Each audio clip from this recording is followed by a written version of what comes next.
In the time that I've been a content creator, there's been one phenomenon that has always interested me. When you have to review and analyze several works of fiction, you very quickly notice that many people tend to have completely different interpretations of specific moments and story beats. Now, while that diversity often adds to the beauty of the experience most of the time, there are, however, instances when they spark significant controversy. Certain story elements, when viewed from specific perspectives, can shift one's entire understanding of the narrative. A prime example of this is Yoruichi's God of Thunder form. Over time, this transformation has become the subject of many debates. Admittedly, some arguments are more grounded than others, and it's somewhat disheartening for me because at its core, this power-up brilliantly captures the nature of both Yoruichi and Urahara's power-ups. So in this video, I'm going to be breaking down and analyzing everything about Yoruichi's very intriguing God of Thunder transformation, and why I think that it should get a lot more praise than it receives. Now make sure that you stick around until the end of the video, because I'll be discussing the controversy surrounding this transformation and why it may not be as outrageous as it initially appears to be. So without further delay, this is my explanation of Yoruichi's God of Thunder form.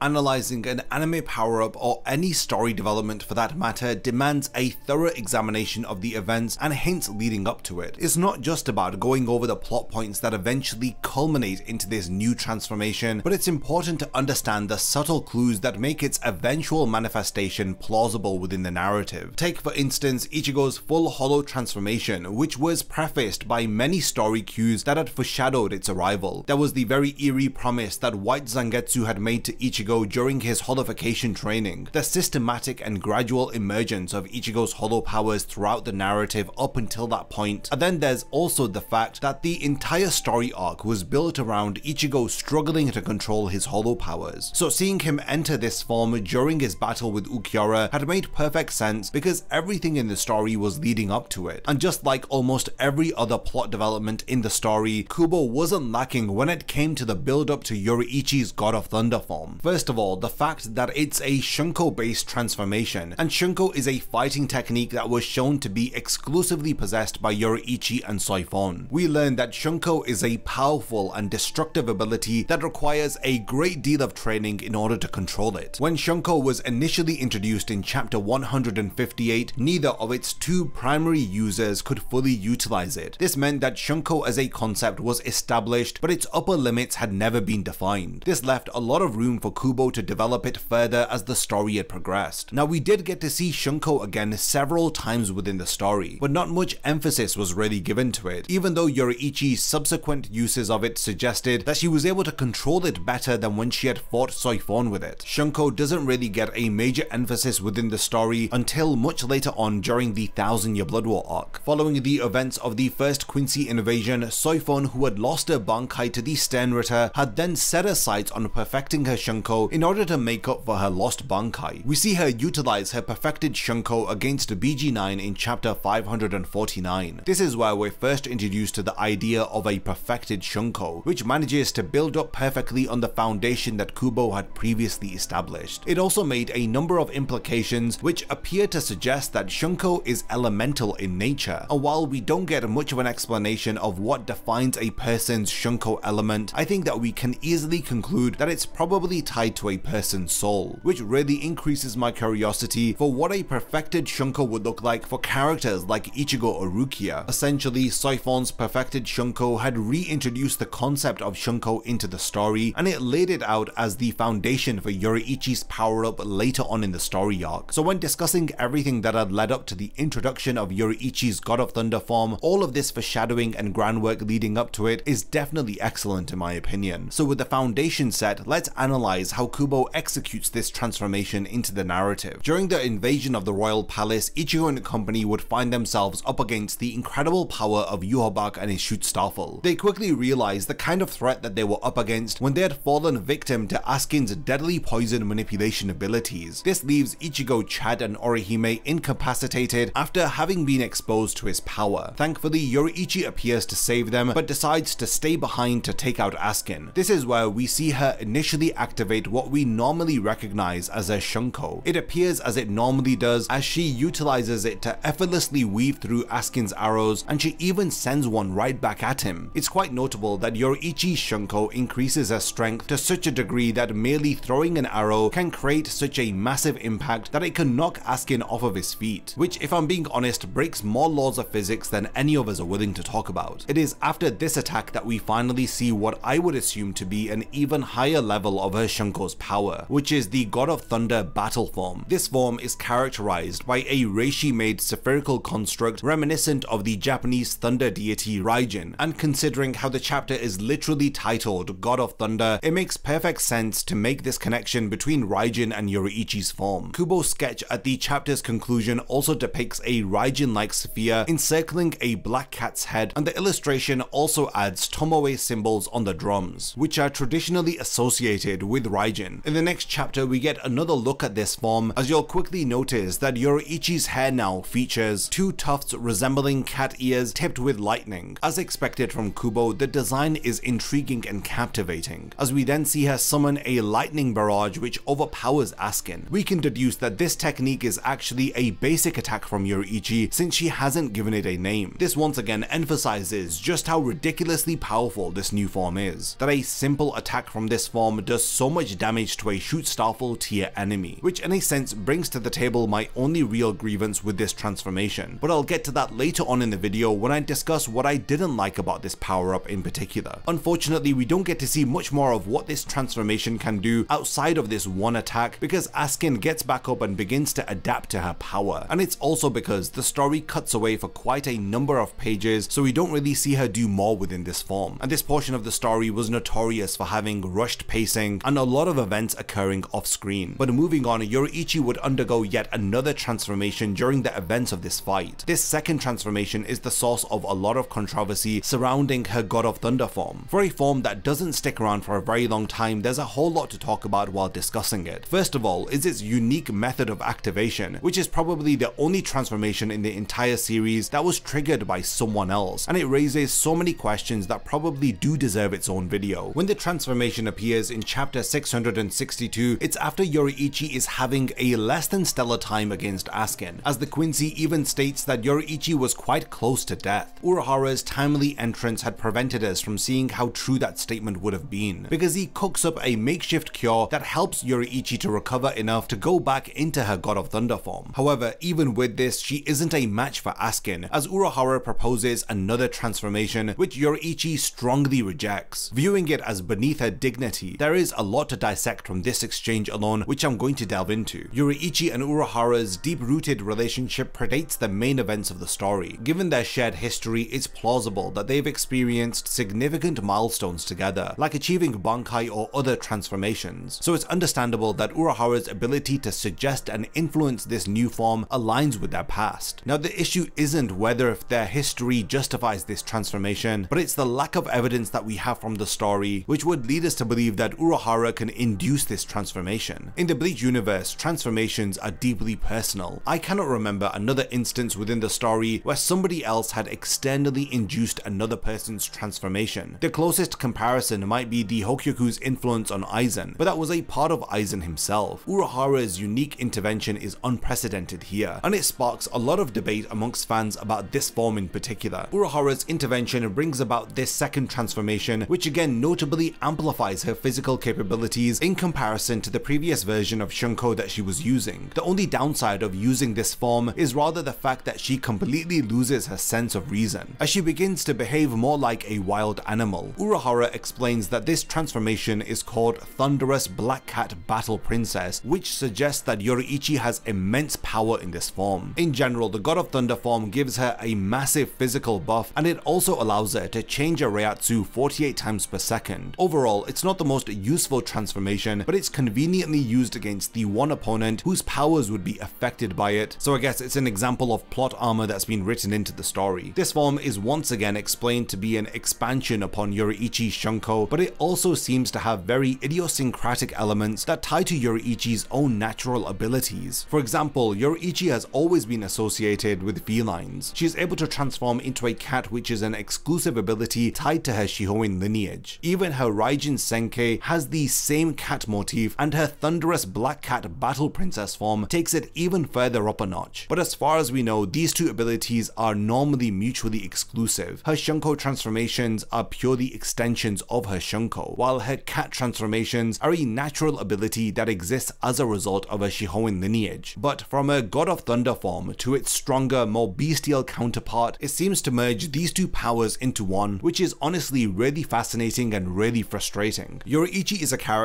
who completely stands out from the usual style of the Shinigami. Shinigami typically fight with their Zanpakuto, but she chooses to fight barehanded. Shinigami mostly prefer to use Kido, while her on the other hand prefers to use Shunko. She's a deeply fascinating character who at all times chooses her individuality over blending in with everyone else. And finding out that despite not using a Zanpakuto, her Shunko was able to evolve into something so distinctive that it was neither purely Shunko or her own power, but rather an amalgamation of both, which in itself is really fascinating. It's actually an incredible achievement that should be a much bigger deal than most fans and even Kubo had made out of it. So my frustration with Yoruichi's powers arise from trying to understand how does Shunko actually work. If Masters of Shunko can evolve it into something more deep and personal, what's stopping other Shinigami from doing the same? And if something similar can be done with Shunko, can Kido also be personalized? I guess we could assume so because Ichibei also had his special Hado spells, so maybe this is the case with Kido. But what about Hoho and Hakuda? This idea that Kubo introduces into the story has incredible implications that were never really given any proper limelight. So it leaves the reader with a very interesting concept that had absolutely no business appearing so late on in the story, and its implications aren't given any consideration because the manga ends in literally 23 chapters after Yoruichi's transformation is revealed. This is among the many things that fans complain about in regards to the last few chapters of Bleach. I personally feel that one of the biggest missed opportunities with the story was not fully expanding upon the full potential of the different Shinigami battle arts. I want to now spend some time talking about the controversies surrounding this transformation, and one of the main critiques that fans have is that this transformation appears out of nowhere. Personally, I don't think that this is entirely accurate, because Kubo rarely introduces elements into the story without previously hinting at them. He had provided subtle build-up to Yoruichi's transformations through Saifon's Shunko mastery. The real issue emerges with Yoruichi's subsequent transformation, which is triggered by a very strange method. Now, if we ignore the fact that Urahara has just created a piece of paper that can make people transform just if he flips it, the real problem of this whole concept is the idea that he is able to trigger another person's transformation. I think that this really affects the believability of the form, and I think that it hurts Urahara as a character also. This risks making Urahara feel like a plot device that can just do anything as long as Kubo needs him to solve a problem. It's really unfortunate because considering how much longer Kubo had intended to have the 1000 Year Blood War arc go on for, I am confident that he had intended to have better build-up leading up to this transformation, because he had meticulously laid out the foundation for everything leading up to it, only for the God of Thunder form to fall short because of the rushed pacing of the finale to the final arc. So I find it difficult to dislike this form because of the notion that it had appeared out of nowhere. The second issue that people have with this form is a bit more complicated. It stems from how Yoruichi accesses this form. She doesn't do so willingly, and she even expresses disdain towards the transformation, but Urahara forces her into it anyway. I think this can be seen as problematic, particularly as Yoruichi loses her rationality and she becomes entirely dependent upon Urahara. So by doing so, Urahara strips away Yoruichi's autonomy, which is a cornerstone of her character. It sheds light on Urahara's nature, which reveals his willingness to do whatever it takes to gain an advantage over an opponent, even if it means overriding his closest friend's will. And later, his speech about war being all about avoiding death a few chapters later supports this. Despite the controversies, this transformation deserves a lot more love than it gets, because I believe that a lot of the problems that come with it weren't necessarily Kubo's fault, especially when he had to cram about 100 chapters worth of storytelling into a little over 20 chapters worth of content. In my opinion, this still doesn't take away from the fact that this entire transformation could have and should have been handled a lot better within the story. But these were my thoughts on Yoruichi's God of Thunder form. We've reached the point of the video where I want to hand over the discussion to all of you. What did you think about this transformation? Do you agree with some of the controversies surrounding it? And what are your thoughts on how Kubo had implemented it within the story? Definitely continue the discussion in the comments. And lastly, thanks for making it to the end of this video, and I cannot wait to see you in my next Bleach Explained video.